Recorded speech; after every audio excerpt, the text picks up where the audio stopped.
নমস্কার দর্শক বন্ধুরা, সবাইকে আন্তরিকভাবে স্বাগত জানিয়ে শুরু করছি আজকের রেসিপি। আজকে আমি দুর্দান্ত টেস্টি রুই মাছের ঝোলের রেসিপি তোমাদের সাথে শেয়ার করব। তার জন্যে দেখো, আমি সবজি কেটেছি আলু আর বিনস, আর এখানে নিয়ে নিচ্ছি 4 পিস মাছ আর ছোট্ট একটা মাছের মাথা। সব কিছুকে ভালো করে ধুয়ে নিয়েছি। এখন দিয়ে দিচ্ছি মাছে পরিমাণ মতো লবণ আর দেব অল্প হলুদ। এবার হাত দিয়ে ভালো করে মাছের মধ্যে লবণ আর হলুদটা মাখিয়ে নেব। বন্ধুরা, আজকে আমি রুই মাছের ঝোলটা কিভাবে রান্না করব সেটা কিন্তু স্কিপ করে দেখো না। আমি কিভাবে এই রান্নাটা করব যদি তোমরা দেখে নাও একবার, তাহলে কিন্তু বাড়িতে খুব সহজেই এই দুর্দান্ত টেস্টি আর হেলদি মাছের ঝোলটা বানিয়ে নিতে পারবে। একটা রেসিপি দিয়েই কিন্তু এক থালা ভাত কখন শেষ হয়ে যাবে কেউ বুঝতেই পারবে না। আলাদা করে আর কোনো সবজি রান্নার দরকার হবে না। দেখো, মাছের মধ্যে লবণ হলুদ মাখানো হয়ে গেছে। এখন কিন্তু রান্না করার জন্যে একেবারে রেডি। চলো যাই রান্নাঘরে। রান্নাঘরে এসে গ্যাস জ্বেলে কড়া বসিয়ে দিয়ে কড়াতে দিয়ে দিচ্ছি সরিষার তেল। এবার তেলটাকে কড়ার উপর পর্যন্ত চাড়িয়ে নেব, ততক্ষণে তেল আর কড়া দুটোই ভালো করে গরমও হয়ে যাবে। এবার এতে দিয়ে দিচ্ছি আলুগুলো। সব আলুগুলো দেওয়ার পর খুন্তি দিয়ে এবার আলুগুলোকে উল্টে পাল্টে নাড়াতে থাকবো। এই মাছের ঝোলের জন্যে আলুগুলোকে সবের প্রথম আমি ভালো করে ভেজে নেব।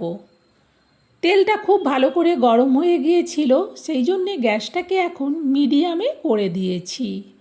আলুগুলোকে প্রায় 1 মিনিটের মতো উল্টে পাল্টে আমি নাড়ালাম। আলুগুলো দেখতে একটু সাদা সাদা লাগছে, সেই জন্যে আলুতে আমি দিয়ে দেবো অল্প হলুদ। হলুদটা দিয়ে দিলে আলু ভাজার কালারটা বেশ সুন্দর আসে। খুবই অল্প হলুদ দিলাম। এবার খুন্তি দিয়ে আবারও আলুগুলোকে নাড়াতে থাকবো, আর হলুদটা যাতে সব আলুর গায়ে লাগে সেইটা একটু দেখে নেব। আলুগুলো কিন্তু সুন্দরভাবে ভাজা হয়ে গেছে। আলুগুলো তুলে নিচ্ছি। এই তেলেই এবার দিয়ে দেবো মাছগুলো। সব মাছগুলো একেবারেই দিয়ে দেবো। 4 পিস মাছ ভালোভাবেই ভাজা যায়, যেহেতু ছোট্ট একটা মাথা আছে সেই জন্যে একটু অসুবিধে হয়। তবুও মাছগুলো দেওয়ার পর 1 মিনিট অপেক্ষা। 1 মিনিট হয়ে গেলেই কিন্তু একটা সাইড ভালোভাবে হয়ে যায়। মাছগুলো হয়ে গেছে একটা সাইড, এবার মাছগুলোকে উল্টে দিচ্ছি। ঠিক একই রকমভাবে আরও একটা সাইড হওয়ার জন্যে 1 মিনিটের মতো অপেক্ষা করেছিলাম। মাছগুলো কিন্তু সুন্দরভাবে ভাজা হয়ে গেছে। মাছগুলোকে এবার তুলে নিচ্ছি। সব সময় একই রকম মাছের ঝোল না খেয়ে একবার এইভাবে বানালে বুঝতে পারবে যে মাছের ঝোলটা কতটা টেস্টি হয়। সত্যিই বলছি, যখন অন্য কিছু বানাতে ইচ্ছে করবে না, একটা তরকারি হলেই কিন্তু হয়ে যাবে এইভাবে ঝোলটা বানালে। এখন দিয়ে দিচ্ছি তেলের মধ্যে বিনসগুলো। সব বিনসগুলো দিলাম। দেওয়ার পর খুন্তি দিয়ে এবার উল্টে পাল্টে বিনসগুলোকেও আমি নাড়াতে থাকবো। বিনসগুলোকেও খুব ভালো করে ভেজে নেব। বিনসগুলো ভাজতে ভাজতে দিয়ে দিচ্ছি 1/2 চামচ কালো জিরে। কালো জিরেটা দেওয়ার পর আবারও ভালো করে বিনসগুলোকে নাড়াতে থাকবো। এতে করে বিনসটাও ভাজা হবে আর কালো জিরেটাও বেশ ভালোভাবে ভাজা হবে। সুন্দর কিন্তু সেন্ট বেরোচ্ছে কালো জিরে থেকে। এখন এতে দিয়ে দেবো গোটা জিরে, চা চামচের মাপে 1/2 চামচ দিলাম। এবার আবারও খুন্তি দিয়ে বিনসটাকে নাড়াতে থাকবো। সুন্দর কিন্তু দুটো জিরে থেকে গন্ধ বেরোচ্ছে। এখন এতে দিয়ে দিচ্ছি পেঁয়াজের পেস্ট। একটা মিডিয়াম সাইজের পেঁয়াজের পুরো পেস্টটাই দিলাম। পেঁয়াজ পেস্টটা দেওয়ার পর আবারও ভালো করে বিনসের সাথে মিশিয়ে পেঁয়াজটাকেও ভেজে নেব। পেঁয়াজ থেকে সুন্দর ভাজা গন্ধ বেরোচ্ছে। এখন আমি এতে দিয়ে দেবো পরিমাণ মতো লবণ, আর দেব লবণের পরিমাণে অল্প চিনি। এই চিনিটাতে কিন্তু তরকারিটা মিষ্টি হবে না, লবণের সাথে চিনি একটু দিলে টেস্টটা বেশ সুন্দর ব্যালেন্স হয়। এবার দিয়ে দিচ্ছি পরিমাণ মতো হলুদ, আর দেব পরিমাণ মতো লঙ্কার গুঁড়ো। এমনভাবে লঙ্কা দিচ্ছি, না খুব বেশি ঝাল হবে, না একেবারে ঝালবিহীন।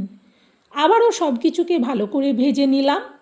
এইভাবে ভাজতে ভাজতে আলুগুলো এখন দিয়ে দেবো।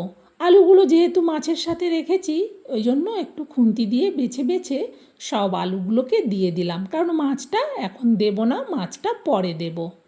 আবারও ভালো করে সব কিছুকে একটু উল্টে পাল্টে নাড়িয়ে দিলাম। এবার দিয়ে দিচ্ছি টমেটো পেস্ট। একটা মিডিয়াম সাইজের টমেটোর পুরো পেস্টটাই দিলাম। ভালো করে এবার এটাকে নাড়াতে থাকবো যতক্ষণ না টমেটোর জলটা শুকাচ্ছে। সুন্দরভাবে কিন্তু টমেটোর জলটা শুকিয়ে গিয়ে আবারও তেল ছেড়ে দিয়েছে। এইভাবে যখন তেল ছেড়ে দেবে তখন আমি এতে দিয়ে দেবো পরিমাণ মতো জল। যেহেতু আমি মাছের ঝোল বানাবো সেই জন্যে একটু বেশি করে জল দিলাম। খুন্তি দিয়ে দেখে নেওয়ার পর এবার এটা ঢেকে দিচ্ছি। গ্যাসটাকে একেবারে বাড়িয়ে দিলাম। ফুটে ওঠার আওয়াজ হতেই কড়ার ঢাকনাটা খুলছি। দেখো সুন্দরভাবে ঝোলটা ফুটছে। খুন্তি দিয়ে আগে একটু নাড়িয়ে দেখে নিলাম ঝোলটা। দেখে নেওয়ার পর এবার এতে দিয়ে দেবো ভেজে তুলে রাখা মাছগুলো। সব মাছগুলো দেওয়ার পর খুন্তি দিয়ে ভালো করে মাছগুলোকে একটু ঝোলের মধ্যে সাইজ করে দিলাম। আবারও এটা ঢেকে দেবো। এবার কিন্তু গ্যাসটা মিডিয়ামে রাখবো। মিনিট 3 বাদেই আমি কড়ার ঢাকনাটা খুলছি। যখনই ঢাকনাটা খুললাম ভীষণ সুন্দর একটা সেন্ট। খুন্তি দিয়ে নাড়িয়ে দেখে নিলাম ঝোলটা প্রায় হয়েই এসেছে। নামিয়ে নেওয়ার আগে দিয়ে দেবো ভাজা জিরে গুঁড়ো 4 চামচের মাপে 1/2 চামচ। জিরে গুঁড়োটা দেওয়ার পর আবারও একটু ঢেকে দেবো, তবে অল্প সময়ের জন্যে। মিনিট 2 বাদেই আমি কড়ার ঢাকনাটা খুলছি। যখন তোমরাও আমার মতো রান্না করবে তখন বুঝতে পারবে যখনই কড়ার ঢাকনাটা খুললাম কতটা সুন্দর ঝোলটার থেকে সেন্ট বেরোলো। ঝোলটা কিন্তু পুরো হয়ে গেছে। এবার এটা নাবিয়ে নেব। ঝোলটা যেহেতু অনেকটা সেই জন্য এরকম একটা বড় বাটির মধ্যে ঢেলে নিচ্ছি। সত্যি বলছি বন্ধুরা, এইভাবে বিনস আলু দিয়ে রুই মাছের ঝোল রান্না করলে দুর্দান্ত টেস্ট হয়। একবার আমার দেখানো পদ্ধতিতে রান্না করে দেখো বাড়িতে, স্বাদ মুখে লেগে থাকবে। আর আমার এই রান্নাটা তোমাদের কেমন লাগলো সেটা কিন্তু কমেন্টে জানিও। ভালো লাগলে অবশ্যই একটা লাইক দিও, আর রেসিপিটা তোমরাও শেয়ার করে দিও। যারা কখনো বিনস আলু দিয়ে রুই মাছের ঝোল রান্না করে খায়নি, যাতে তারা বানিয়ে খেতে পারে। আজকের মতো রেসিপি শেষ। আবার অন্য দিন অন্য রেসিপি নিয়ে তোমাদের কাছে চলে আসব। ততক্ষণ তোমরা সবাই ভালো থেকো, সুস্থ থেকো। টাটা বন্ধুরা।